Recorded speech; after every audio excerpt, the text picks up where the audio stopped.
దేవుని వాక్యంలోకి వెళ్దాం. తిమోతికి రాసిన 2వ పత్రిక 4వ అధ్యాయము 7, 8 వచనాలను చదువుకుందాం. 2 Timothy chapter 4, 7 and 8 verses.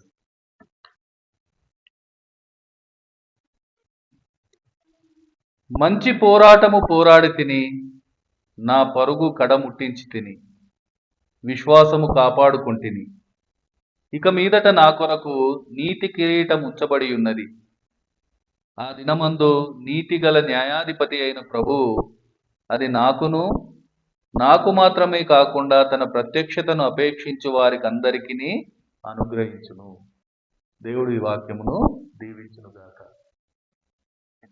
ప్రియ సంగమా, ఈరోజు వాక్యం పౌలు గారి మాటల ద్వారా ఒక పోరాటము అది పొందే విజయాన్ని మనకు గుర్తు చేస్తుంది. అంతేకాదు, అలా పోరాటం చేసే ప్రతి ఒక్కరికి ఆ నీతిమంతుడైన, న్యాయవంతుడైన దేవుడు అనుగ్రహించే విజయాన్ని తప్పకుండా పొందే పరిస్థితిని గుర్తు చేస్తూ ఆ పోరాటంలో ఉన్న ప్రతి ఒక్కరిని ఉత్తేజపరుస్తుంది. మనందరికీ తెలుసు పోరాటం ఎందుకు చేస్తాం. ఎవరైనా ఏదైనా పోరాటం ఎందుకు చేస్తారు? అది ఒక విజయం కోసం, అది ఒక గెలుపు కోసం. ఓడిపోవడానికి ఎవ్వరూ పోరాటం చేయరు. అలా ఎవరైనా చేస్తే అది ముందుగా పోరాటం అనబడదు, అది ఇంకేదో పేరు పెట్టాల్సి వస్తుంది. ఒకవేళ అలా ఎవరైనా చేస్తే అంతకంటే మూర్ఖత్వము ఇంకోటి ఉండదు. ఈరోజు మనం ఎవ్వరము అలాంటి మూర్ఖత్వంలో లేరని మనం అందరం నమ్ముదాం. ఎందుకంటే మనందరము ఆ పోరాటంలో ఉన్నాం, ఆ పోరాటం చేస్తూ ఉన్నాం, గెలుపు కోసం ప్రయత్నం చేస్తూ ఉన్నాం, విజయం కోసమే ఆ పోరాటం చేస్తూ ఉన్నాం. ఈ విజయం తప్పక మనకు అనుగ్రహించబడుతుంది అన్న ఆశతో, నిరీక్షణతో ఆ విజయం ఇవ్వడానికి మనల్ని ఏర్పరిచిన దేవునికి కృతజ్ఞతలు చెప్పడానికి,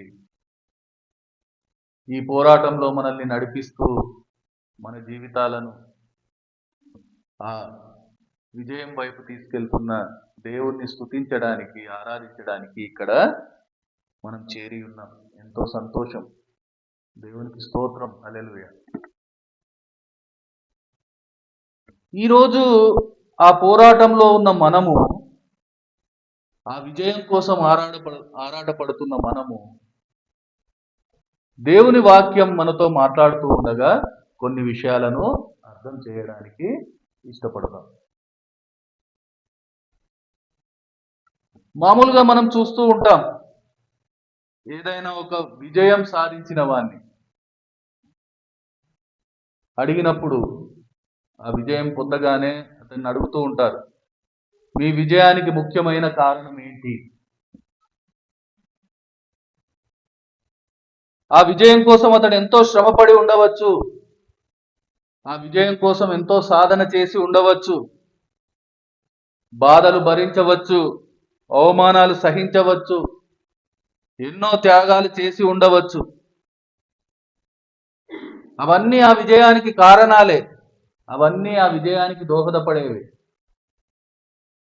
కానీ ముఖ్యమైన కారణం ఏదైనా చెప్పమని అంటే ఇవన్నీ చెప్పలేడు.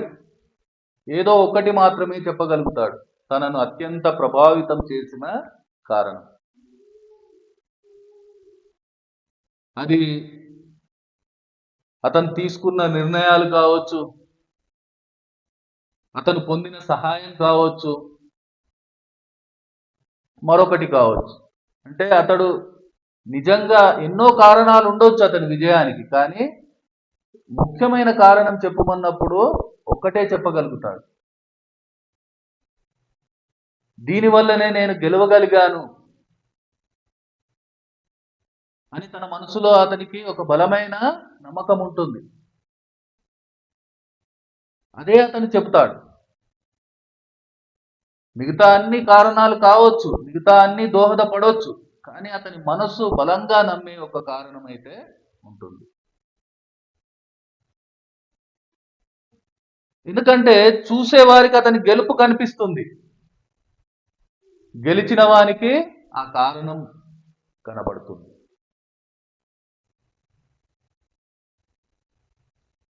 ఇది నా జీవితంలో జరిగింది, లేకుంటే ఇది నేను చేశాను కాబట్టి ఈ గెలుపు నేను పొందాను, లేకుంటే ఓడిపోయేవాణ్ణి అని అతనికి అర్థమవుతుంది. అందుకనే అదే ముఖ్య కారణంగా అతను చెప్తాడు. అలాగే ఇక్కడ పౌలు గారి మాటలను గమనిస్తే కూడా ఆయన తన విజయానికి కారణమైన ఒక విషయాన్ని మనకు చూపిస్తూ ఉన్నారు. ఇది పౌలు గారి జీవితంలోనే కాదు, మన జీవితంలో కూడా మనం ఈ పోరాటంలో విజయం పొందాలంటే ఇదే ఒక కారణమై ఉండాలి, ఇదే ఒక కారణం అవుతుంది. అదేంటంటే మనం చదివిన వచనంలో ఆ మాట కనబడుతుంది. అక్కడ మనం చూస్తూ ఉన్నాం, పౌలు గారు, నేను మంచి పోరాటం పోరాడాను, నా కోసం నీటి కిరీటం ఉంది, అది నాకు దేవుడు ఇస్తాడని ఎంతో ఉత్సాహంతో ధైర్యంతో చెప్పే ఆ సందర్భంలో ఈ మాట మనం చూస్తూ ఉన్నాం. ఆయన చెప్తూ ఉన్నాడు, నా విశ్వాసము కాపాడుకుంటుంది. ఇదే తన విజయానికి ముఖ్య కారణంగా ఆయన చూపిస్తూ ఉన్నారు. అవును, ఇది నిజం. ఎందుకంటే ఒక ఆత్మీయ జీవితానికి, ఒక ఆత్మీయ పోరాటానికి మూలం, ప్రాణం విశ్వాసమే. మొదటి అడుగు ఏదైనా ఉంది అంటే అది మన విశ్వాసమే. ఎందుకంటే దానితోనే మొదలవుతుంది, దాని ఫలితమే మనం ఆ అంతంలో పొందుతాం. ఇక్కడ పౌలు గారు చెప్పిన మాట మనం వింటే మనకు ఒక విషయం అర్థమవుతుంది. ఆయన చెబుతున్నారు, నా విశ్వాసము కాపాడుకొంటిని అంటే మనం అర్థం చేయాలి, మన విశ్వాసము పోగొట్టుకునే పరిస్థితులు కూడా ఈ పోరాటంలో ఉంటాయి. ఎప్పుడు మనం కాపాడుకుంటాం? అది పోయే పరిస్థితుల్లోనే, అది పోయే ప్రమాదంలోనే దాన్ని మనం కాపాడుకునే ప్రయత్నం చేస్తాం. అందుకనే మనందరం కూడా, ఆ పోరాటంలో ఉన్న మనమందరం కూడా ఈ మాటను అర్థం చేద్దాం. మన విశ్వాసమును పోగొట్టుకునే పరిస్థితులు మన జీవితంలో రావచ్చు. పౌలు గారి జీవితాన్ని చూస్తే ఆ విశ్వాసాన్ని పోగొట్టుకునే పరిస్థితులు ఎన్నో అతని జీవితంలో మనకు కనబడతాయి. దాన్ని కోల్పోయే సంఘటనలు ఎన్నో అతని జీవితంలో మనం చూస్తాం. అతని విశ్వాసాన్ని దూరం చేసే ప్రయత్నాలు, కుట్రలు, కుతంత్రాలు, శోధనలు, బలహీనతలు ఎన్నో మనం పౌలు గారి జీవితంలో చూస్తాం. కానీ అవన్నీ తట్టుకొని, అవన్నీ ఓర్చుకొని, అవన్నీ సహించి, వాటన్నింటినీ తిప్పికొట్టి ఎంతో జాగ్రత్తగా తన విశ్వాసాన్ని కాపాడుకున్న పౌలు గారి జీవితం, ఆయన ఇచ్చే సాక్ష్యం ఈరోజు మన కళ్ళ ముందు ఉంది. దానికోసం ఎన్నో శ్రమలు అనుభవించి ఉన్నారు ఆయన. ఎన్నో నిందలు మోశాడు, ఎన్నో అవమానాలు పొందాడు, ఎన్నో త్యాగాలు చేశారు, దెబ్బలు తిన్నారు, శిక్షలు అనుభవించారు. అవన్నీ మనం ఆయన జీవితంలో చూస్తాం. ఎన్నో హింసలు, ఎన్నో అడ్డంకులు, ఎన్నో అవరోధాలు, ఆయన జీవితం అంతా అవే మనకు కనబడతాయి. ఆయన జీవితంలోని ప్రతి అనుభవం తన విశ్వాసాన్ని కాపాడుకునే ఒక ప్రయత్నంగా మనకు కనబడుతుంది. అందుకనే ఆయన చెబుతూ ఉన్నారు, తన విజయానికి ముఖ్య కారణం, మూల కారణం తన విశ్వాసాన్ని కాపాడుకోవాలి. అందుకనే తన విశ్వాసాన్ని అంతం వరకు కాపాడుకొనగలిగాడు. అదే తన విజయానికి కారణమని అర్థం చేశాడు. అందుకనే ఈరోజు మన ముందు మాదిరిగా సాక్ష్యంగా ఆయన నిలబడి ఉన్నాడు. ఈరోజు వాక్యం మనతో కూడా అదే మాట్లాడుతుంది. పోరాటం అంటే ఇదే. ఇవన్నీ మన జీవితంలో కూడా ఉంటాయి, ఇవన్నీ మన జీవితంలో కూడా వస్తాయి. వాటిని ఎదుర్కోవాలి, వాటిని సహించాలి, వాటిని ఓర్చుకోవాలి, వాటిని జయించాలి. ఇదే పోరాటం.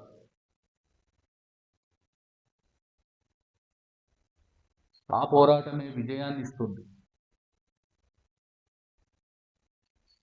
ఆ విజయాన్ని ఇచ్చిన దేవుణ్ణి చూడగలుగుతుంది, ఆ విజయం ఇచ్చిన దేవుణ్ణి స్తుతించగలుగుతుంది, ఆరాధించగలుగుతుంది. అందుకనే ఆ విజయానికి కారణమైన విశ్వాసాన్ని మనము కాపాడుకోవలసిన అవసరాన్ని మనకి ఈరోజు వాక్యము స్పష్టంగా చూపెడుతూ ఉంది. ఇదే మనం దేవుణ్ణి ఆరాధించేందుకు ఒక సిద్ధపాటు. మనందరికీ తెలుసు, విశ్వాసం లేకుండా దేవునికి ఇష్టుడై ఉండుట అసాధ్యం అని వాక్యం ఎన్నోసార్లు మనతో మాట్లాడుతూ ఉండగా, ఈరోజు మన విశ్వాసం కాపాడుకోలేని పరిస్థితి అంటే మన విశ్వాసం లేని పరిస్థితే. ఇది అర్థం చేద్దాం.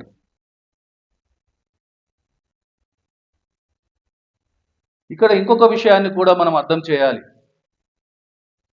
సాధారణంగా మనం దేన్ని కాపాడుకునే ప్రయత్నం చేస్తాం? మన జీవితంలో ఏదైనా ఈ భూ సంబంధమైనది, వస్తు సంబంధమైనది ఏదైనా, మనం దేన్ని కాపాడుకోవాలని ప్రయత్నం చేస్తాం అంటే మనకెంతో ముఖ్యమైన దాన్ని, ఎంతో విలువైన దాన్ని. అలాగే ఒక ప్రమాదం వస్తుంది, అది అగ్ని ప్రమాదం కావచ్చు, వరద కావచ్చు, అన్నీ నష్టపోయే పరిస్థితి మన జీవితంలో వస్తుంది. అప్పుడు మన ప్రయత్నం ఏముంటుంది? మనం దేనికోసం తాపత్రయపడతాం, దేన్ని కాపాడుకునే ప్రయత్నం చేస్తాం? అప్పుడు కూడా మనకు ముఖ్యమైన దాన్ని, మనకు విలువైన దాన్ని ఎంచుకుంటాం, దాన్ని కాపాడుకునే ప్రయత్నం చేస్తాం.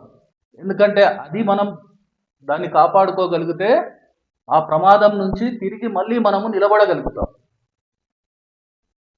ఆ ప్రమాదం నుంచి తిరిగి మళ్ళీ మనం నిలబడగలుగుతాం, బ్రతకగలుగుతాం. కాబట్టి మిగతా అన్ని వదులుకోవడానికి సిద్ధపడతాం, దాన్ని మాత్రమే కాపాడుకునే ప్రయత్నం గట్టిగా చేస్తాం. అలాగే ఒక దొంగ ఏదైనా దొంగిలించాలి అంటే అతడు కూడా అలాగే విలువైన దాన్ని దొంగిలించడానికే ఇష్టపడతాడు. పనికిరానివి, అల్పమైన వాటి గురించి అతడు ఆలోచించడు. ఒక ఇంట్లో అతడు దొంగతనం చేయాలంటే అతడు విలువైన దాన్ని దొంగిలించడానికే ఇష్టపడతాడు. అందుకనే వానికి దొరకకుండా మనం కాపాడుకోవాల్సింది ఆ విలువైనదే. ఈరోజు మన జీవితంలో ఆ విలువైనది మన విశ్వాసమే. ఆ దొంగ అయిన సాతాను దోచుకునేది ఆ విశ్వాసాన్నే, మనకు దూరం చేసేది ఆ విశ్వాసాన్ని. అందుకనే దాన్ని మనం కాపాడుకోవాల్సిన అవసరాన్ని వాక్యం చెబుతుంది. ఇక్కడ మనం అర్థం చేసేది ఏంటంటే, పౌలు గారు ఏది విలువైనదనేది అర్థం చేశాడు. తన విశ్వాసము విలువైనదిగా అర్థం చేశాడు, అందుకనే దాన్ని కాపాడుకున్నాడు. అందుకనే దాన్ని దొంగిలించే ప్రతి ప్రయత్నాన్ని ఎదుర్కొన్నాడు. ఆ ప్రయత్నంలో ఆయన చేసిన ఒక పని ఇక్కడ మనం గుర్తు చేసుకోవాలి. అదే ఆయన మాటల్లోనే చూద్దాం. ఫిలిప్పీలకు రాసిన పత్రిక 3:11, ఫిలిపియన్స్ 3:11. ఆయన శ్రమలలో పాలివాడనగుట ఎట్టిదో ఎరుగు నిమిత్తము సమస్తమును నష్టపరుచుకొని వాటిని పెంటతో సమానముగా ఎంచుకొనుచున్నాను. ఇక్కడ పౌలు గారి వ్యక్తిత్వం మనం చూడాలి. ఆయనకు అర్థమైంది ఆయన జీవితంలో ఏది విలువైనది, తనకు విజయాన్ని ఇచ్చేది ఏది అనేది అతనికి అర్థమైంది. అది మాత్రమే అతనికి ముఖ్యమని, అది కాకుండా ఇంకా ఏది అతనికి అవసరం లేదని అతడు అర్థం చేశాడు. అది ఎంత బలంగా ఆయన మాటల్లో మనం చూడవచ్చంటే, అది కాకుండా మిగతాది ఏదైనా తనకు పెంట అని చెప్పే మాటను మనం చూస్తూ ఉన్నాం.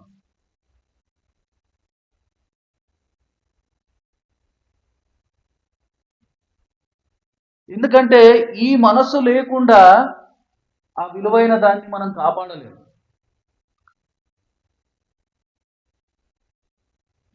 అది విలువైనదని అర్థం చేస్తేనే దాని గురించి మిగతావి మనము వదిలివేయగలుగుతాం.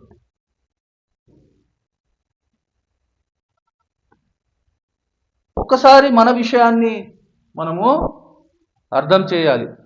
మన విషయానికి వస్తే, మన ఈ ఆత్మీయ జీవితంలో అనేక సార్లు మన విశ్వాసాన్ని కోల్పోతున్నాం, విశ్వాసంలో జారిపోతున్నాం, కూలిపోతున్నాం.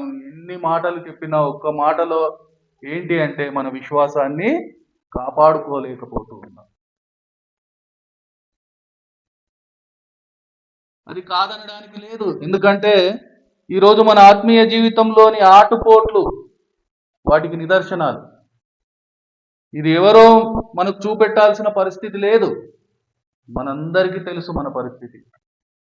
ఎన్నోసార్లు పడిపోతున్నాం, ఎన్నోసార్లు తిరిగి దేవుని కృప వల్ల నిలబడుతూ ఉన్నాం. ఒక సమయం ఎంతో విశ్వాసం కనబడుతుంది మన జీవితంలో, బలంగా ఉన్నామని అనుకుంటాం.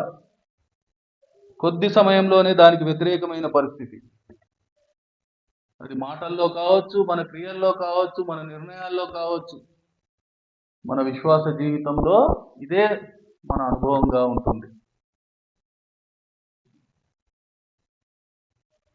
దీన్ని ఎలా పోల్చొచ్చు అంటే, ఒక సముద్రపు అలతో పోల్చొచ్చు మన విశ్వాస జీవితాన్ని. ఆ సముద్రపు అల ఎంత బలంగా తీరాన్ని తాకాలని వస్తుందో, అంతకంటే బలంగా అది వెనుకకు వెళ్ళిపోయే పరిస్థితి. మన జీవితంలో కూడా అలాగే ఉంటుంది. మన విశ్వాసం కాపాడుకోవడానికి ఎంతో ప్రయాసపడినట్టుగా మనం ఉంటూ ఉన్నాం, కానీ తిరిగి మళ్ళీ జారిపోయే పరిస్థితిలోకే వెళ్తూ ఉన్నాం.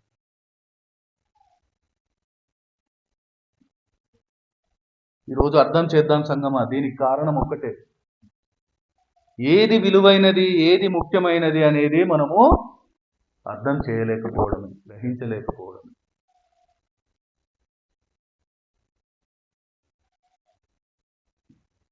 అందుకనే ఆ విలువైన విశ్వాసాన్ని మనము కాపాడుకోలేకపోతూ ఉన్నాం. అలాంటి ప్రయత్నమే మన జీవితాల్లో కనబడడం లేదు.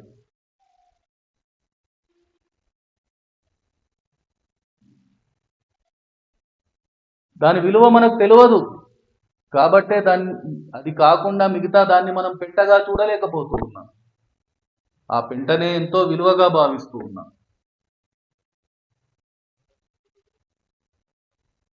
ఆ పెంట కోసం ఈ విలువైన దాన్ని వదులుకోవడానికి, పోగొట్టుకోవడానికి సిద్ధపడుతూ ఉన్నాం.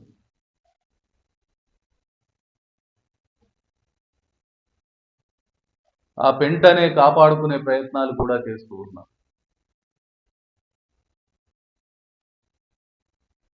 ఈరోజు విశ్వాసం అనేది ఎంత అవసరం, అది ఎంత ముఖ్యం, అది ఎంత విలువైనది,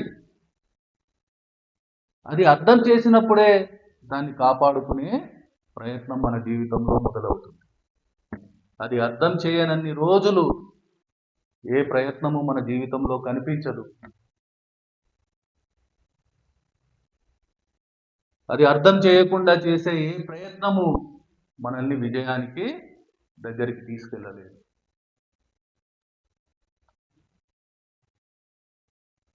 అల్పమైన వాటి కోసం, వ్యర్థమైన వాటి కోసం, తుచ్చమైన వాటి కోసం మన విశ్వాసాన్ని కోల్పోతూనే ఉంటాం. దానికి మన అనుభవాలే సాక్ష్యాలు. ఎవరు మనకు గుర్తు చేయాల్సిన అవసరం లేదు. మన జీవితంలో పడిపోయిన ప్రతి సందర్భాన్ని మనం గమనిస్తే మనకే అర్థమవుతుంది. మన విశ్వాసాన్ని కోల్పోయిన ప్రతి సందర్భము మనం దేనికోసం ఆ విశ్వాసాన్ని వదులుకున్నాము అన్న నిజాన్ని మనకు చూపెడుతుంది. ఒకసారి అర్థం చేద్దాం సంగమా. విశ్వాసంలో పడిపోయిన ప్రతి సందర్భంలో ఆ విలువైన విశ్వాసాన్ని దేనికోసం మనం వదులుకుంటున్నాం? అంతకంటే గొప్పదైన దానికోసమా? అంతకంటే వ్యర్థమైన దానికోసమా?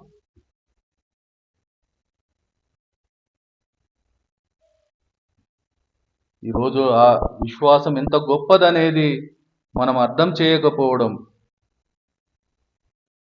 మన విశ్వాస జీవితాన్ని కృంగదీసే ఒక పరిస్థితి, పడగొట్టే ఒక పరిస్థితి. నువ్వు అనుకుంటున్నావేమో ఆ రోజు ఏ విశ్వాసం చూపెట్టానో అది ఈరోజు కూడా ఉంది. కానీ దేవుడు చెప్తూ ఉన్నాడు, ఎందుకంటే ఆయన చూస్తూ ఉన్నాడు. మన విశ్వాసాన్ని మనం పోగొట్టుకునే ప్రతి పరిస్థితిని ఆయన గమనిస్తూ ఉన్నాడు. ఎందుకంటే ఆ విశ్వాసం లేకుండా ఈ పోరాటం కొనసాగించలేము.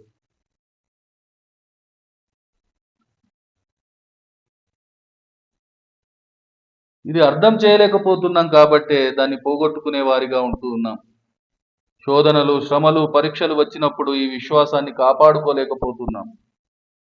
అందుకనే దేవుడు పౌలు గారిని చూపిస్తూ అంతం వరకు తన విశ్వాసమును కాపాడుకుంటూ తన పరుగును కడముట్టించిన పౌలు గారి మంచి పోరాట అనుభవాన్ని, అది పొందబోయే నీతి కిరీటాన్ని చూపిస్తూ ఈరోజు మనల్ని బలపరుస్తూ ఉన్నారు. మీ విశ్వాసాన్ని కాపాడుకోమని ఆయన మనతో మాట్లాడుతూ ఉన్నారు. మనం ఏం చేయాలి? ఎందుకంటే అది చేస్తేనే మన జీవితంలో ఈ పోరాటంలో విజయం పొందుతాం. అప్పుడే దేవునికి ఆ జీవితం ద్వారా మహిమనివ్వగలుగుతాం. మనం ఇక్కడ కూడుకున్న ఉద్దేశం అదే అయితే దానికోసం మనం ఏం చేయాలి? ఆలోచన చేయడానికి దేవుడు ఈ సమయం ఇచ్చి ఉన్నారు. ముందుగా మనం తెలుసుకోవాల్సింది ఏంటంటే మన విశ్వాసం ఎలాంటిది, ఇది మనము తెలుసుకోవాలి. మనం దేన్ని విశ్వసిస్తూ ఉన్నాం? దేన్ని బట్టి ఆ విశ్వాసాన్ని పొందుకున్నాం? మన విశ్వాసానికి ఆధారం ఏంటి? మన విశ్వాస గమ్యం ఏంటి? ఈ స్పష్టత మనందరిలో ఉండాలి. మనం ఎందుకు దేవుణ్ణి నమ్ముకున్నాం? ఎందుకు ఆయన దగ్గరికి వస్తూ ఉన్నాం? ఏం పొందుకోవడానికి ఇదంతా చేస్తూ ఉన్నాం? ఈ స్పష్టత లేదు మన జీవితంలో. అందుకనే దేవుడు నాకేమిచ్చాడని ప్రశ్నించేవారిగా ఉంటూ ఉన్నాం.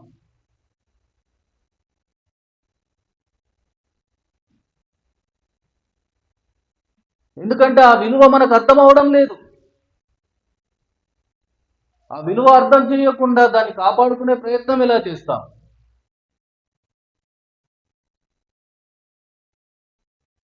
ఒక వజ్రం ఉంది, అది ఎంతో విలువైనదని మనం అర్థం చేస్తేనే దాన్ని కాపాడుకునే ప్రయత్నం చేస్తాం. లేకుంటే అది ఒక పనికిరాని చెత్త వస్తువుగా దాన్ని పడవేస్తాం. మన జీవితంలో అదే జరుగుతుంది.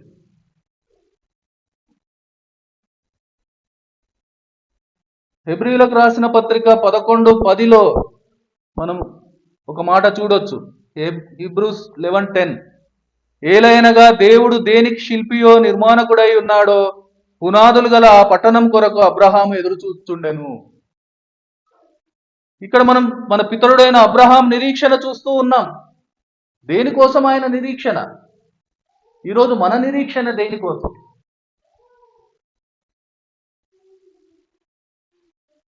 అలాగే అదే హెబ్రీ 11:1 మనం చూస్తే విశ్వాసం అనున్నది నిరీక్షింపబడు వాటి యొక్క నిజస్వరూపము, అదృశ్యమైనవి ఉన్నవనుటకు రుజువునై ఉన్నది అని వాక్యం మాట్లాడుతూ ఉంది.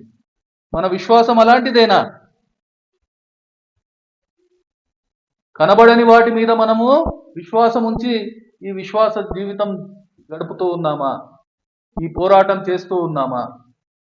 లేకుంటే ఈ లోకంలో కనబడే వాటి మీద మనము నమ్మకం ఉంచుతూ ఉన్నామా? వాటి కోసం మనం పోరాటం చేస్తూ ఉన్నామా? ఈ స్పష్టత మన జీవితంలో రావాలి. ఇది రాకుండా మనం ఈ విశ్వాస పోరాటాన్ని చేయలేము. ఓటమే దొరుకుతుంది మనకు, విజయం ఎప్పుడు మనకు దొరకదు.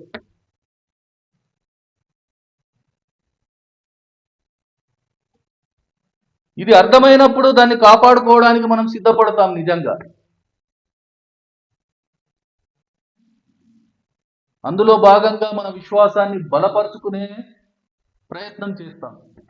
ఈరోజు ఆ ప్రయత్నమే మన జీవితంలో కనబడడం లేదు. అంటే దాని అర్థం దేవుడు మనకిచ్చిన ఈ జీవితం, ఈ విశ్వాసం, ఇవి ఎంత విలువైనది, ఇవి మనల్ని ఎక్కడికి తీసుకెళ్తాయి, ఎటువంటి పరిస్థితి, గొప్ప స్థితిలో మనల్ని ఉంచుతాయి అనేది ఇంకా మనం అర్థం చేయలేదు.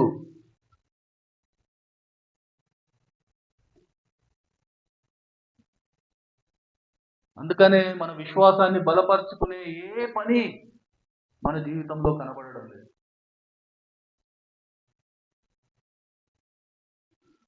ఎందుకంటే ఒక శరీరం బలపడాలంటే ఒక సమృద్ధికరమైన ఆహారం అవసరం. అలాగే మన విశ్వాస జీవితం బలపడాలంటే కూడా ఆత్మీయ ఆహారం అవసరం. మనం ఆదిమ సంఘం తొలి దినాల్లో మనం చూస్తాం. ఆదిమ సంఘం వాళ్ళ విశ్వాసుల జీవితాల్లో మనకు కనబడుతుంది. వాళ్ళు తమ విశ్వాసాన్ని కాపాడుకుంటూ బలపరుచుకుంటూ వాళ్ళు కొనసాగించిన విశ్వాస జీవితం మనకు మాదిరిగా దేవుడు ఉంచారు. అది మనం ఎక్కడ చూడొచ్చు అంటే అపోస్తుల కార్యము 2:42, యాక్ట్స్ 2:42. వీరు అపోస్తుల బోధయందును సహవాసమందును రొట్టె విరుచుటయందును ప్రార్థన చేయుటయందును ఎడతెగకయుండిరి. వాళ్ళు వాళ్ళ విశ్వాసాన్ని కాపాడుకునే ప్రయత్నం, అందులో ఆ ప్రయత్నంలో భాగంగా 4 పనులు వాళ్ళు చేసినట్టుగా వాక్యం చూపెడుతుంది. అపోస్తుల బోధ, సహవాసము, రొట్టె విరుచుట, ప్రార్థన. ఈరోజు ఈ 4 పనులు మనం చేయగలుగుతున్నామా? ఒకవేళ ఆ పనులు మనం చేస్తూ ఉన్నామంటే ఎలా చేస్తూ ఉన్నాం? అవి చేయడంలోని మన ఉద్దేశం ఏంటి? ఇక్కడికి వస్తూ ఉన్నాం, ఎంతో సంతోషం. కానీ ఇక్కడికి రావడంలోని మన ఉద్దేశం ఏంటి? దేవుని బల చెంతకు చేరుతూ ఉన్నాం, ఎంతో సంతోషం. ప్రార్థన చేస్తూ ఉన్నాం, ఇంకా సంతోషం, దేవునికి స్తోత్రం. కానీ ఇవన్నీ చేయడంలోని మన ఉద్దేశం ఏంటి?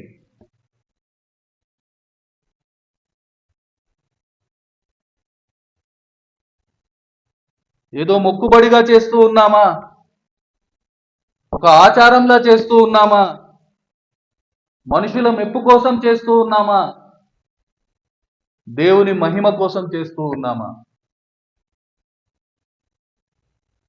ఏంటి మన ఉద్దేశం? నీ కోసం, నా కోసం ఏర్పాటు చేసిన ఆ స్వాస్థ్యం కోసం చేస్తూ ఉన్నామా? ఆ విజయం కోసం చేస్తూ ఉన్నామా? మన ఆ విశ్వాసాన్ని బలపరుచుకోవడానికి చేస్తూ ఉన్నామా? దేనికోసం చేస్తూ ఉన్నాం? ఎందుకోసం వస్తూ ఉన్నాం? వీటి కోసమే చేసేవారిగా ఉంటే ఇంకా ఎందుకు మనం విశ్వాసంలో బలహీనంగా ఉంటూ ఉన్నాం? ఆ విశ్వాసాన్ని కాపాడుకోలేని పరిస్థితిలో ఇక్కడ కనబడుతూ ఉన్నాం.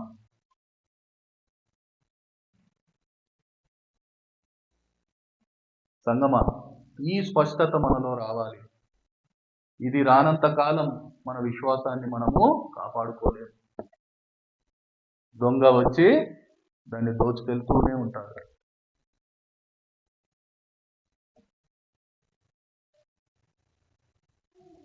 వాక్యం అయితే స్పష్టంగా చెబుతూ ఉంది, మన విశ్వాసం పరీక్షించబడుతుంది, మన విశ్వాసం శోధించబడుతుంది, మన విశ్వాసము నీరుగార్చే ప్రతి ప్రయత్నము మన జీవితంలో, మన విశ్వాస జీవితంలో జరుగుతుంది. అది తప్పదు, అదైతే జరుగుతుంది. వాటన్నింటి నుంచి మన విశ్వాసమును మనం కాపాడుకోవాలి. మనం బలంగా ఉండాలంటే, ఆ ఓటమి నుంచి మనం తప్పించబడాలంటే వేరే దారి ఏమీ లేదు. ఆ విశ్వాసం ఎంత గొప్పది అనేది మనం అర్థం చేయాలి, దాని విలువను మనం గ్రహించాలి. అది ఎంత ముఖ్యమైనది, దాని గమ్యం ఎంత గొప్పది, అది అర్థం చేస్తేనే ఆ ప్రమాదంలో పడకుండా మనం ఉంటాం. అది అర్థం చేసినప్పుడు అది ఇబ్బంది పెట్టే ప్రతి పరిస్థితి నుంచి మనం దూరంగా ఉండడానికి ఇష్టపడతాం. అది అర్థం చేయడం లేదు కాబట్టే ఆ ప్రమాదానికి దగ్గరగా మనం వెళ్తున్నాం. ఇంకా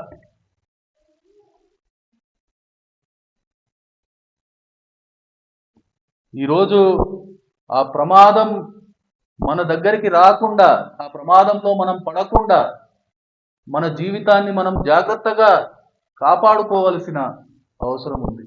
మన విశ్వాసాన్ని మనము కాపాడుకోవలసిన అవసరం ఉంది.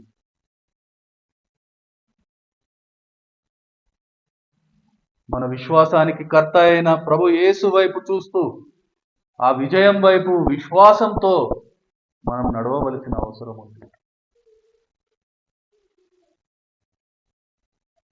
ఇది చేయకుండా ఇంకా ఏది చేసినా అది మనల్ని ఏ రోజు ఆ విజయం వైపు, విజయంలోకి తీసుకెళ్ళదు. ఇది అర్థం చేసుకొని ఈరోజు ప్రార్థన చేద్దాం. ఎందుకంటే ఇదే మన ప్రార్థన, ఇదే మన ఆరాధన చేసుకుందాం.